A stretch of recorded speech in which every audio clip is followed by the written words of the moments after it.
Hey guys, how are y'all doing? I feel like I'm always fixing this camera.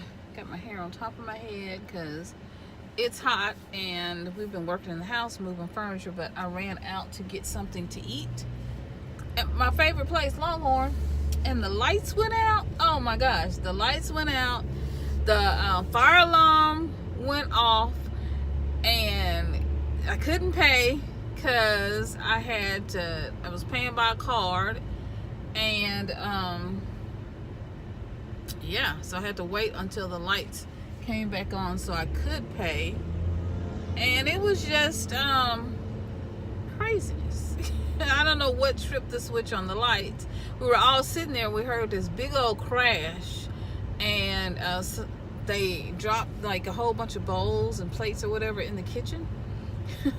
So that happened. And then the next thing you know, the lights went off and then the fire alarm went on. So came on. So I am going the long way around because the fire trucks were sitting where I would normally come out of the restaurant.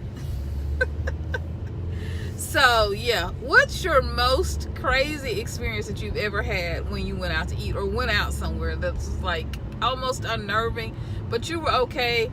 I mean, we knew we were okay. We didn't see smoke or anything like that. And I kind of figured that the lights going off kind of triggered or tripped the alarm, the fire alarms and smoke alarms, because when they go out, they don't, especially these new ones that are by electricity and not battery. Some of them powered by electricity and not battery. That some of these alarms, that it'll trip other alarms. So, I was kind of like, I'm okay. And one guy, he hollered out, he was like, oh, we just want to eat now. We're going to eat before we leave out here. I don't care if the building on fire or what.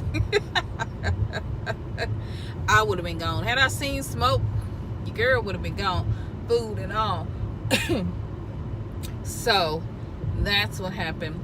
But you tell me, what is the most crazy experience that you've ever had when you went out to eat or when you went somewhere? I want to hear like what happened. So it was crazy. It was crazy. And you know what the funny thing is? Even though the fire trucks were out there, like, because when it's a restaurant, usually 2 trucks come to a restaurant or a business. Because they automatically come, right? They're all automatically send a signal when those fire alarms go off. So people were still pulling up, and it was like, you're still pulling up, still going in to eat, and it's fire trucks everywhere. Like, the whole parking lot is blocked because it's fire trucks everywhere, and people were still lining up, still lining up, trying to come. And they were, at that point, it was so full that people were even getting those little I call them kickers, but those little notifications where, the little button where they notify you when a table is ready, because it was just that full. But I did a to-go order, so of course I went to the bar. I love sitting at the bar, and they gave me a free drink. Just like, what do you want to drink? So I thought that was pretty nice. Gave me a free drink. And my favorite drink is Sprite with lots of lemons. Y'all see all those lemons in there? That's my favorite drink. So y'all ever want to, we all go out together to eat or something, and I need to step away, and the waitress comes up and she's like, what are y'all gonna have to drink? And say I had to go to the restroom or something, or run out and do something, go get my purse or something. I don't know, girl. Child, you know what we do. But I had to step away for a moment, and you need to order drinks. Sprite with lots of lemons. You already know what to get me. I just wanted to come on and just give you a big virtual hug.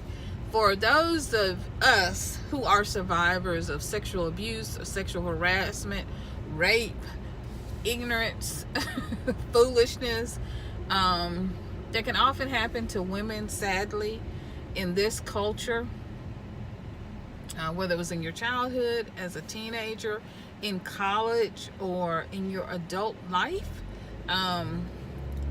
I'm just, you know, with the Kavanaugh hearings, I know everybody, for this is just overwhelming, especially for victims. And I know that everybody who is a victim, or just even if you're not, if you know someone who's been touched by sexual abuse or harassment or rape,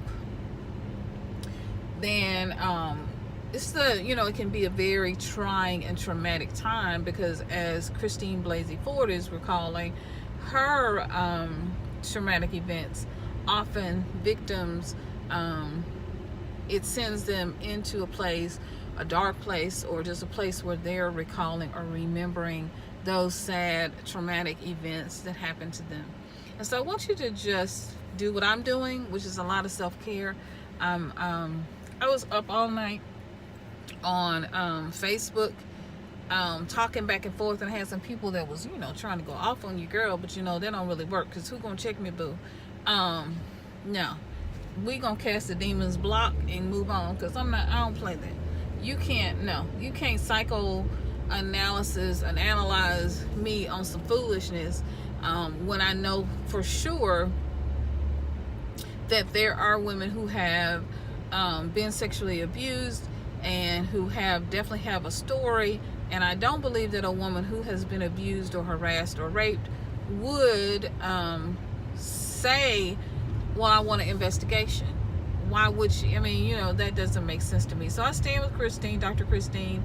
I stand with her, and I stand with every victim, because this stuff is not easy to get through. I know that from my own personal story. And there are men like Trump, and if anybody gets mad at this video, you can go ahead and sign off now. You know what? Go ahead.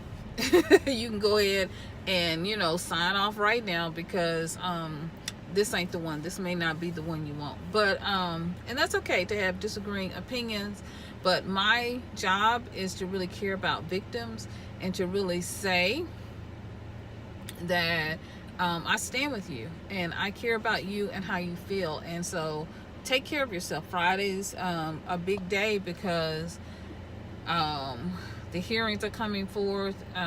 So there's going to be a vote. The hearings have already taken place, but there's going to be a vote tomorrow. And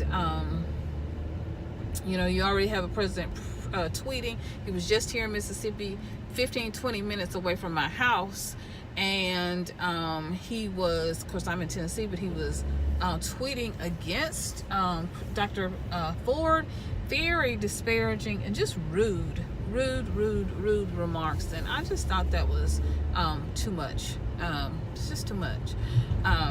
To blame the victim, it's just wrong. And we just should not have a rape culture the way that we do. And there are men like Trump who would grab anything that rolls and grab anything that goes by, and that's wrong, and whether they're married or not. And I was sexually harassed, had my own abuse stories as a child, but I was sexually harassed as an adult when I was married. And the person knew that I was married, and I did not, I ignored the advances, and they just continued to do so. And so, until, my husband had to have a little chat. But anyway, and thank God for men who are positive and who are loving and who don't mind having a little chat. You know what I'm saying? All right. We're going enough of that. So, I just want you to know how much I love you and how much I support you. Each of you, if you've been abused, this is my virtual hug. I want you to do some really good self-care. I'm going to also do a self-care video. So I want you to really do some self-care around yourself, whether it's meditation, reading your Bible, going for a walk, taking a long hot bath, really praying and meditating, sitting in silence and quiet, journaling. Take care of yourself. Get you something really good to eat. Get you something really good. Care for your soul. If it means picking up the phone and calling a girlfriend, or talking to someone, inboxing me or messaging me, emailing me, my email's below. Whatever you need to do to make sure your soul is healthy, do that. Whatever you need to do during this time while all this craziness is going on, do what you need to do to take care of yourself and monitor your feelings and your emotions during this time, and know how much I love you and I support you. All right, guys, Hugs. Bye-bye.